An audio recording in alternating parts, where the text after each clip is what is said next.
माननीय सदस्य श्री ओम प्रकाश जी।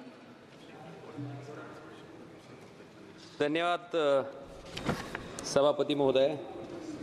सगळ्यात पहिल्यांदा मी धाराशिव लोकसभा मतदारसंघातील तमाम जनतेचं मनापासून या ठिकाणी आभार व्यक्त करतो की मला जनतेचे प्रश्न सोडवण्यासाठी देशाच्या सर्वोच्च सभागृहात दुसऱ्यांदा विश्वास टाकून पाठवलं। सभापती महोदय, मला महाराष्ट्रातील पीक विमा योजनेबद्दल या ठिकाणी अतिशय महत्त्वाचा विषय मांडायचा आहे।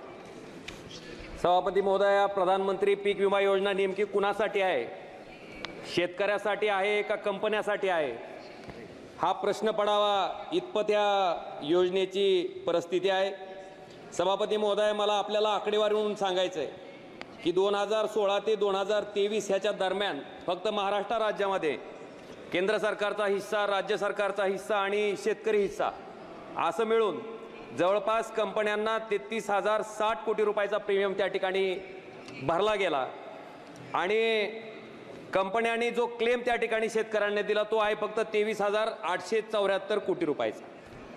सभापती महोदय, ह्याच्यातून एवढं दिसतंय की जवळपास 9,186 कोटी रुपयाचा नफा 2016 ते 2023च्या दरम्यान ह्या विमा कंपन्यांनी त्या ठिकाणी कमावला आहे। सभापती महोदय, माझी आपल्या माध्यमातून केंद्र सरकारला विनंती आहे की कंपन्याचं भलं करण्यापेक्षा आता ह्या योजनेमध्ये बदल करणं किंवा काही धोरणात्मक बदल करणं सरकारला गरजेचं आहे। 1 हेक्टरचं पीक संरक्षित करण्यासाठी प्रीमियम पोटी कंपनीला जवळपास 18,000 रुपये 1 हेक्टरी त्या ठिकाणी केंद्राचा हिस्सा, राज्याचा हिस्सा आणि शेतकऱ्याचा हिस्सा म्हणून दिला जातो आणि मदत मिळताना मात्र कंपनी त्या ठिकाणी शेतकऱ्याच्या तोंडाला पानं पुसायचं काम करते। सभापती महोदय, मला अजून एका गोष्टीकडं ह्याच विम्याच्या संदर्भात केंद्र सरकारचं लक्ष वेधायचं आहे। ऐन निवडणुकीच्या कालावधीमध्ये खरीप 2023च्या पीक विम्याच्या बाबतीत केंद्र सरकारनं 30 एप्रिल 2024ला एक परिपत्रक काढलं।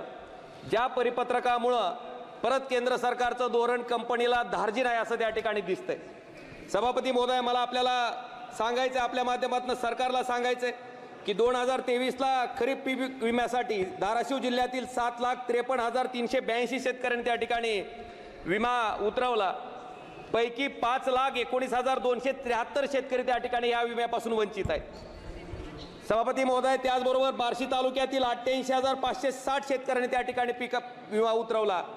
पैकी जवळपास पूर्ण शेतकरी त्या ठिकाणी विमा अग्रिम मिळाला आहे पण विमा मिळण्यापासून त्या ठिकाणी वंचित आहे। आणि औसा तालुक्यातील 1,27,381 पैकी जवळपास 33,605 शेतकरी वंचित आहेत। त्याचबरोबर निलंगा तालुक्यामधले 1,46,716 पैकी 49,185 शेतकरी 49,185 शेतकरी त्या ठिकाणी वंचित आहे। सभापती महोदय, आपल्या माध्यमातून मला सांगायचं आहे की हे परिपत्रक ऐन निवडणुकीच्या काळात आचारसंहिता असताना सरकारनं त्या ठिकाणी काढलंय।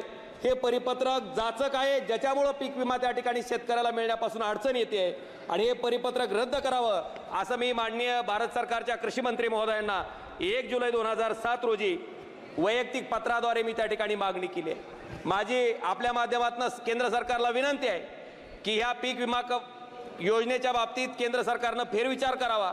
18,000 रुपये प्रीमियम कंपन्यांना देण्याच्या ऐवजी डायरेक्ट शेतकऱ्यांना त्या ठिकाणी जर हे देता आलं तर मला वाटतं की शेतकऱ्याला डायरेक्ट पैसा मिळेल आणि हे 30 एप्रिल रोजी काढलेलं जे परिपत्रक आहे ते परिपत्रक मात्र तातडीनं त्या ठिकाणी रद्द करावं आणि पीक विमा मिळण्याच्या बाबतीत शेतकऱ्यांचा मार्ग त्या ठिकाणी केंद्र सरकारनं सुसह्य करावा अशी मी कळकळीची विनंती आपल्या माध्यमातून केंद्र सरकारकडे करतोय। धन्यवाद सभापती महोदय।